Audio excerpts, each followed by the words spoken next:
Rốt xin chào tất cả cô bác anh chị luôn nha. Ở đây là một cây găng càng cua nha cô bác anh gì, một cây găng càng cua nha.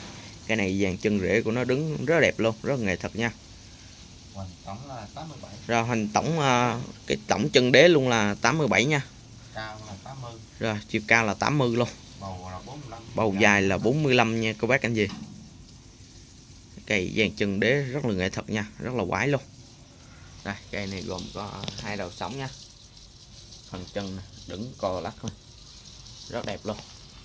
Cây này thì con khai thác vũ bầu nha, tại vì cái dòng này rất là dễ sống nha cô bác anh gì. Cái này về mình trồng sâu sâu lên, đây là cũng cái rễ luôn nè.